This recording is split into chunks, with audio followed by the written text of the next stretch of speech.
Cerita diawali dengan memperlihatkan 12 anak laki-laki dari tim sepak bola junior bernama Wild Boars. Mereka yang baru selesai latihan memutuskan untuk menjelajahi sebuah goa yang lokasinya tidak jauh di sana. Goa itu bernama Tham Luang. Hari itu adalah hari Sabtu yang cerah, tepatnya tanggal 23 Juni tahun 2018.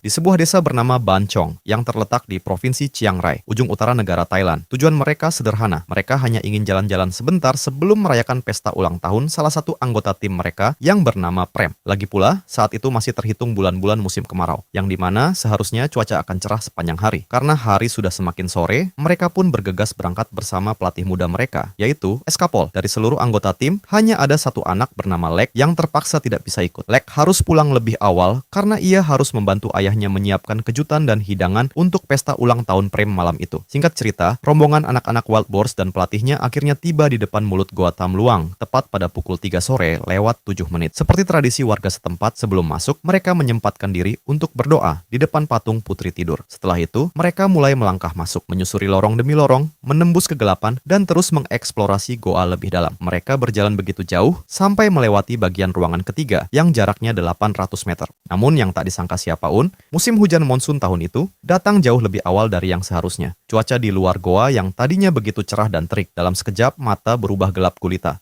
Hujan badai turun dengan sangat cepat. Awalnya mereka tidak terlalu memikirkan air yang masuk ke dalam goa. Mereka berpikir itu hanya air biasa yang selalu masuk ke dalam goa. Ternyata itu adalah awal dari bencana yang akan mereka hadapi. Waktu terus berjalan. Jam menunjukkan pukul 7 malam lewat 32 menit. Artinya, sudah lebih dari 4 jam lamanya, ke-12 anak dan pelatih mereka berada di dalam goa tersebut. Di luar sana, di desa, hidangan pesta ulang tahun Prem sudah tertata rapi di atas meja. Para orang tua dari anggota tim Wild Boars juga sudah berkumpul, termasuk ibunya Prem dan juga Lek, anak yang tadi siang batal ikut dan memilih membantu ayahnya. Suasana yang tadinya penuh tawa dan canda, kini berubah menjadi keheningan yang mencekam. Mereka semua mulai merasa gelisah, sangat khawatir. Anak-anak mereka belum juga kunjung pulang. Padahal di luar sana badai sedang mengamuk. Hujan turun sangat deras tanpa henti. Tak lama kemudian, datang dari salah satu orang tua. Ia mendapat kabar kalau anak-anak Wild Boars tadi sore sempat pergi ke Goa Tham Luang dan tidak ada satupun saksi mata yang melihat mereka keluar dari sana. Tanpa membuang waktu, para orang tua yang panik langsung menerobos hujan badai, bergegas pergi menuju mulut goa tersebut. Dan benar saja, ketika mereka sampai di sana, mereka langsung melihat sepeda anak-anak Wild Boars masih terparkir rapi di depan mulut goa. Sementara itu, kondisi pintu masuk goa sudah sepenuhnya tenggelam oleh air banjir. Dalam kepanikan yang luar biasa, mereka langsung menelepon pihak berwajib. Laporan anak hilang massal ini segera memicu respons darurat berskala besar. Tengah malam, tepat pukul 12 lewat 47 menit, pasukan khusus Angkatan Laut Thailand atau Thai Navy Seals tiba di area Goa Tham Luang. Mereka tidak datang sendirian. Gubernur Provinsi Chiang Rai, yaitu Bapak Narongsak, juga ikut turun langsung ke lapangan untuk memimpin operasi ini. Setelah mendapatkan gambaran peta kasar Goa Tham Luang dari penduduk sekitar, pasukan Navy Seals mulai bergerak. Dengan perlengkapan menyelam yang lengkap, mereka menerobos masuk ke dalam air goa yang keruh sambil menarik tali pemandu untuk memudahkan proses pencarian. Sebagai informasi untuk kalian, Goa Tham Luang ini bukanlah goa biasa. Panjangnya mencapai 10,3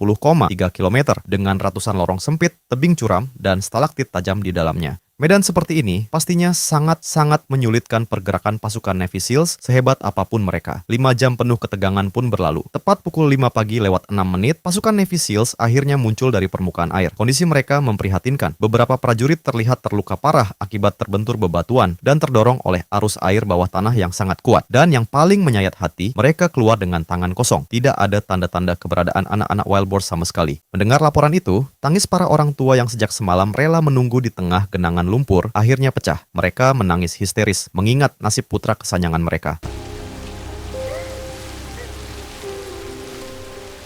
Hari kedua, sejak menghilangnya tim Wild Boars, kondisi semakin kritis. Melihat banjir di dalam goa yang tidak masuk akal, Komandan Navy Seals akhirnya memutuskan untuk membawa masuk pompa air raksasa. Mereka harus memompa air keluar sesegera mungkin. Karena memaksakan penyelaman di tengah banjir bandang seperti ini, sama saja dengan aksi nekat. Pemerintah Thailand akhirnya menetapkan ini sebagai bencana nasional. Lebih dari 100 lembaga pemerintah diturunkan untuk mengurus krisis ini. Tidak hanya itu, lebih dari 1.000 orang sukarelawan dari berbagai penjuru negeri berdatangan ke lokasi untuk ikut membantu evakuasi evakuasi. Perdana Menteri Thailand secara khusus memberikan perintah tegas kepada Gubernur Narongsak. Beliau diwajibkan untuk terus mengawal proses evakuasi ini sampai tuntas, tidak peduli apapun yang terjadi. Padahal faktanya, masa jabatan Bapak Narongsak sebagai gubernur sebenarnya sudah berakhir dan beliau dijadwalkan untuk pindah tugas ke provinsi lain di minggu depan. Namun demi nyawa anak-anak ini, ia bertahan. Di tengah keputusasaan tersebut, secercah harapan muncul dari sudut yang tidak terduga. Seorang insinyur ahli tata air yang datang jauh-jauh dari Bangkok sekaligus menjabat sebagai kepala desa di daerahnya, melakukan observasi lapangan yang cerdas. Ia menemukan sebuah fakta penting. Air yang membanjiri Goa Tamluang dengan sangat cepat ternyata bukanlah air yang masuk dari gerbang depan, melainkan air hujan itu menyusup melalui celah-celah tanah di bagian puncak bukit dan mengalir langsung seperti air terjun raksasa ke dalam perut goa. Mengetahui kerumitan medan yang sudah di luar nalar ini, otoritas Thailand akhirnya sadar mereka butuh bantuan spesialis. 2 sukarelawan ahli dari luar negeri pun segera diterbangkan langsung ke Chiang Rai. Mereka adalah 2 orang pria parubaya, spesialis penyelamatan goa bawah air tingkat dunia asal Inggris. Namanya Rick dan partnernya John. Di saat pasukan tempur sekelas Navy SEALs terpaksa menghentikan pencarian karena arus banjir yang begitu menyeramkan, Rick dan John justru dengan tenang menyiapkan tabung oksigen mereka. Berbekal pengalaman puluhan tahun, mereka mulai menyelami air goa yang keruh dan mematikan itu. Mereka berenang layaknya ikan di tempat yang sempit, melewati lorong-lorong gelap yang dipenuhi deretan stalaktit dan stalagmit yang siap merobek baju selam mereka kapan saja. Namun, tantangan terbesar mereka baru saja dimulai. Di depan mereka menanti sebuah area mematikan yang disebut T-junction atau lorong pertigaan memutar. Area T-junction ini sangat sempit. Saking sempitnya, orang dewasa yang ingin melewatinya wajib melepaskan tabung oksigen dari punggung mereka. Barulah mereka bisa menyelip masuk ke celah batu tersebut. Jarak T-junction ini berada 1,6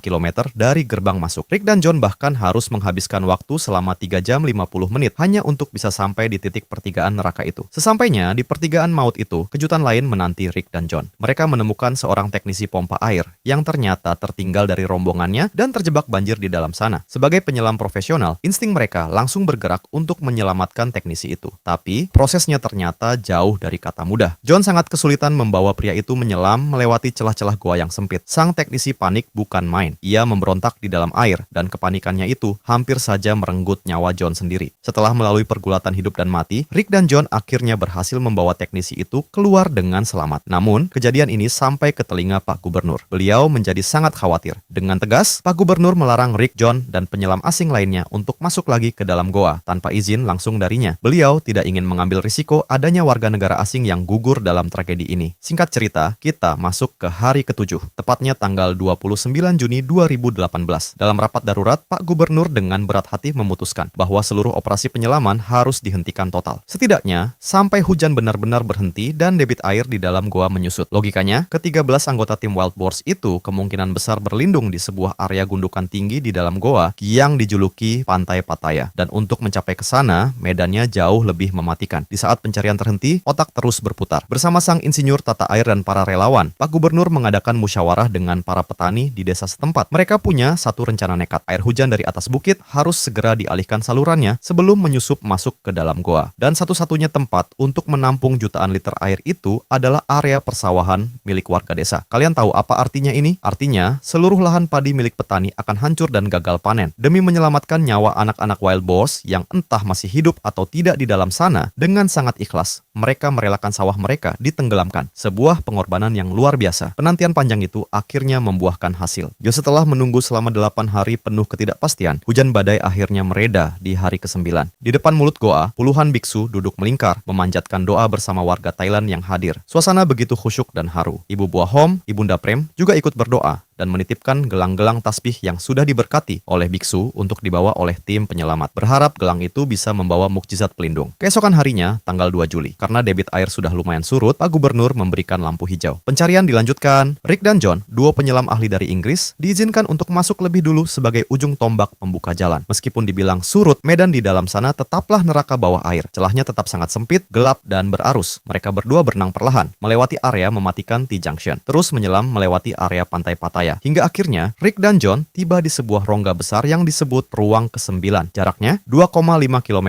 dari gerbang masuk. Perjalanan ini memakan waktu penyelaman non-stop selama 6 jam 12 menit. Dan di sanalah keajaiban itu terjadi. Sesampainya di Ruang ke-9, saat mereka memunculkan kepala ke permukaan air, tiba-tiba Rick dan John melihat seberkas cahaya senter yang redup dari balik kegelapan. Dan sosok-sosok kurus kering mulai bermunculan dari atas tebing lumpur. Itu adalah mereka. Ke-12 anak tim sepak bola Wild Boars dan satu pelatih mereka. Semuanya masih hidup. Semuanya selamat. Bayangkan, mereka bertahan hidup selama 10 hari penuh di dalam kegelapan pekat tanpa makanan sedikit pun. Bagaimana mereka bisa selamat? Ternyata, Eskapol sang pelatih dengan tenang mengajarkan anak-anak itu untuk terus bermeditasi, mengatur napas, menenangkan detak jantung, dan meminimalisir pergerakan agar energi mereka tidak terbuang sia-sia. John merekam momen mengharukan itu, berjanji akan kembali esok hari membawa makanan dan dokter, lalu mereka segera berenang keluar.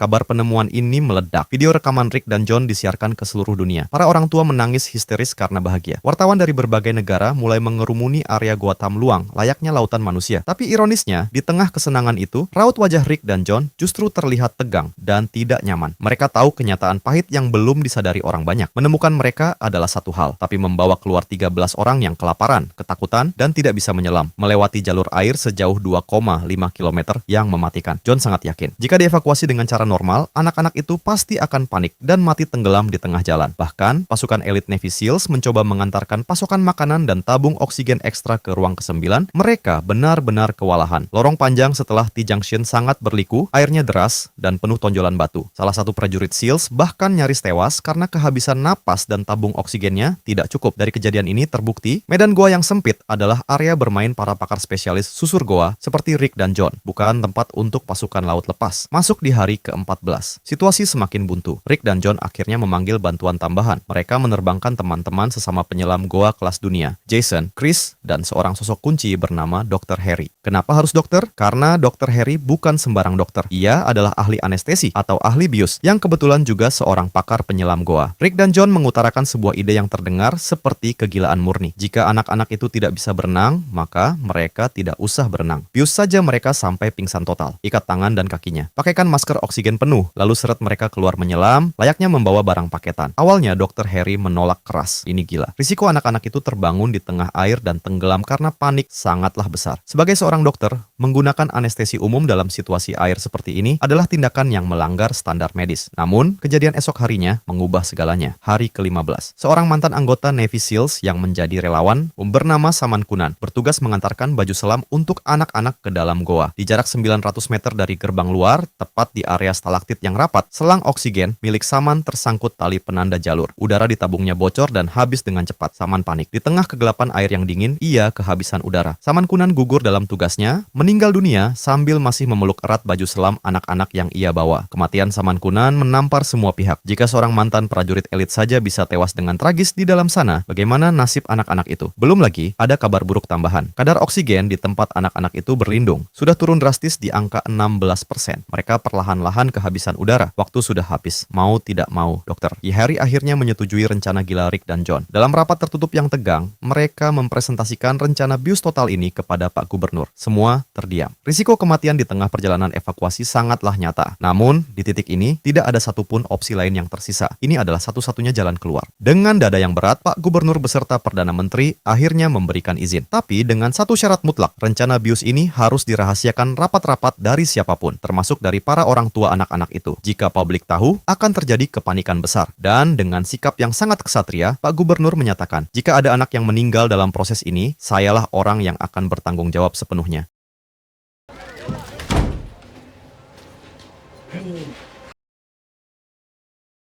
Persiapan evakuasi paling berbahaya dalam sejarah pun segera dimulai. Para awak media yang tadinya berkerumun dipaksa mundur menjauh. Bahkan, para orang tua dari anak-anak Wild Boars pun diminta untuk meninggalkan area camp. Pak Gubernur tidak ingin ada satu orang pun yang melihat jikalau anak-anak itu ternyata dikeluarkan dari goa dalam keadaan yang sudah tidak bernyawa. Akhirnya, hari penentuan itu tiba. Hari ke-16, tepatnya di tanggal 8 Juli 2018. Proses evakuasi yang belum pernah terjadi dalam sejarah manusia ini resmi dimulai. Misi ini hanya akan dieksekusi oleh 5 orang penyelam penyelam relawan asing, yaitu Rick, John, Dr. Harry, Chris, dan Jason, tanpa didampingi penyelam Navy SEALs Thailand di titik-titik tersempit. Kenapa? Karena pergerakan yang terlalu banyak justru akan memperkeruh air dan membahayakan misi. Sebelum masuk, Dr. Harry mengumpulkan keempat temannya. Ia memberikan sebuah tutorial singkat yang sangat menegangkan. Ia mengajari mereka cara menyuntikkan obat bius ketamin ke paha anak-anak itu. Ingat, dosis bius ini hanya bertahan sebentar. Jadi para penyelam harus menyuntikkan dosis tambahan setiap 30 menit sekali di tengah air yang gelap gulita. Sebelum mereka menyelam, ibu buah Hom mendatangi mereka. Ia menyerahkan gelang tasbih yang sudah diberkati oleh para biksu, memohon dengan air mata agar gelang itu membawa keberuntungan bagi para penyelamat. Di luar sana, seluruh desa menundukkan kepala, berdoa dengan khusyuk untuk keselamatan anak-anak mereka. Di dalam goa, untungnya para navigator Thailand sudah berhasil memasang lampu-lampu kabel di sepanjang setengah perjalanan awal dan menaruh tabung-tabung oksigen ekstra di ruang 5. Setelah berenang berjam-jam, kelima penyelam ini tiba di tempat anak-anak itu berkumpul. Mereka langsung menjelaskan skenario evakuasi ini kepada dokter spesialis dan prajurit Navy SEALs yang selama beberapa hari terakhir menemani anak-anak itu di dalam sana. Untuk gelombang pertama, mereka hanya akan mengevakuasi 4 anak terlebih dahulu, yaitu Not, Arm, Art, dan Fum. Prosesnya sangat mendebarkan. Anak-anak itu dipakaikan baju selam yang tebal. Kemudian, bagian tangan dan kaki mereka diikat ke belakang tubuh. Ini dilakukan agar jika mereka tiba-tiba sadar, mereka tidak memberontak dan merobek masker oksigen mereka sendiri. Setelah masker full face dipasang erat, barulah Dr. Harry memberikan pil penenang dan menyuntikkan obat biusnya. Anak pertama yang dievakuasi adalah Not. Agar tidak menimbulkan kepanikan massal, teman-temannya yang lain diminta duduk membelakangi Not. Mereka tidak boleh melihat proses saat temannya itu tertidur dan diangkut. Untuk mencairkan suasana yang tegang, Dr. Harry bahkan mengajak Not mengobrol, bercanda ringan, sampai akhirnya mata anak itu perlahan tertutup dan ia kehilangan kesadarannya. Evakuasi pun berjalan. Jason mendapat tugas membawa tubuh Not yang kini sudah lemas tak berdaya. Jason berenang memeluknya, menembus air yang sedingin es, melewati lorong sempit di pantai Pattaya, dan yang paling mengerikan, melewati T-junction. Di celah sempit itu, Jason bahkan harus mendorong tubuh Not terlebih dahulu ke depan, meraba-raba batu, memastikan anak itu tidak terbentur. Ingat aturan 30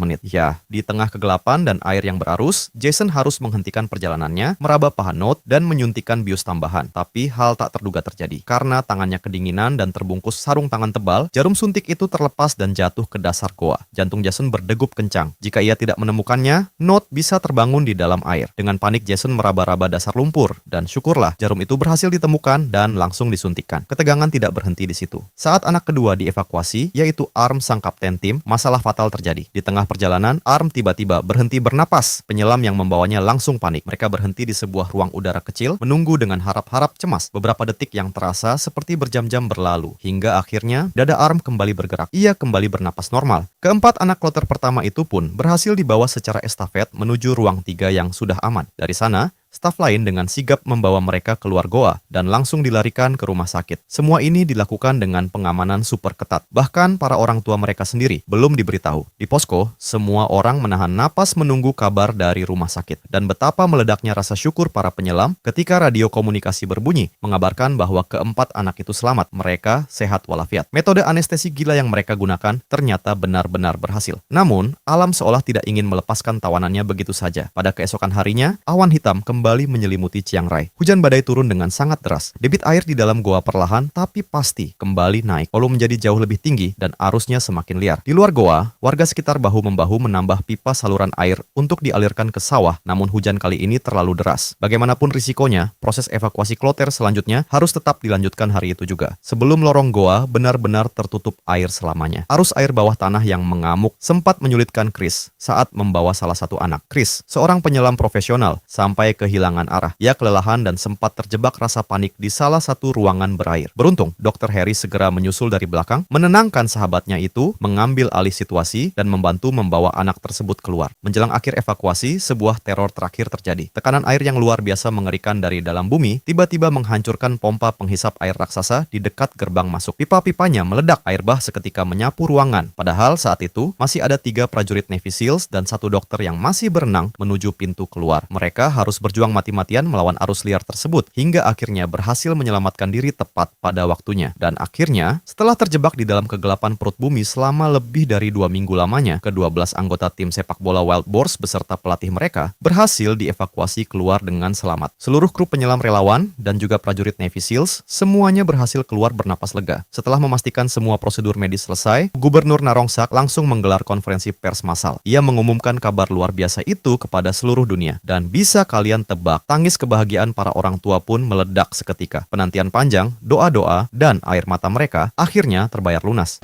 Oh, Beberapa waktu kemudian, anak-anak Wild Boars akhirnya bisa mengadakan pesta ulang tahun Prem. Sebuah pesta sederhana yang sempat tertunda selama 2 minggu, namun dirayakan dengan rasa syukur yang sangat-sangat luar biasa. Rupanya, mereka dievakuasi di saat yang benar-benar krusial. Kenapa? Karena hanya beberapa hari setelah evakuasi terakhir itu, hujan badai turun tiada henti. Seluruh lorong Goa Tam Luang terendam total oleh air dan baru surut 8 bulan kemudian. Jika evakuasi telat 1 atau 2 hari saja, mereka semua pasti sudah tiada. Laporan resmi mencatat lebih dari 254 juta liter air berhasil disedot dari dalam goa dan dialirkan ke lahan persawahan desa. Dan sebagai bentuk penghormatan, pemerintah Thailand memberikan kompensasi penuh kepada para petani yang telah merelakan sawah mereka. Tidak hanya itu, 3 orang anak Wild Boars beserta pelatih mereka yang sebelumnya tidak memiliki status kewarganegaraan akhirnya dianugerahi kewarganegaraan resmi oleh pemerintah Thailand. Tragedi ini mencatatkan sejarah baru, melibatkan lebih dari 5.000 orang dari 17 negara berbeda yang bersatu padu mengesampingkan ego hanya demi satu tujuan, kemanusiaan. Namun, di balik keajaiban ini, ada harga mahal yang harus dibayar. Kisah ini akan selalu menjadi pengingat bagi dunia untuk mengenang pengorbanan heroik Samankunan. Dan juga, seorang prajurit Navy SEALs bernama Beirut Pakbara yang gugur beberapa waktu kemudian akibat infeksi darah yang ia derita saat menyelamatkan anak-anak di kedalaman Goa Tam Luang. Mereka berdua adalah pahlawan sejati yang namanya tidak akan pernah dilupakan.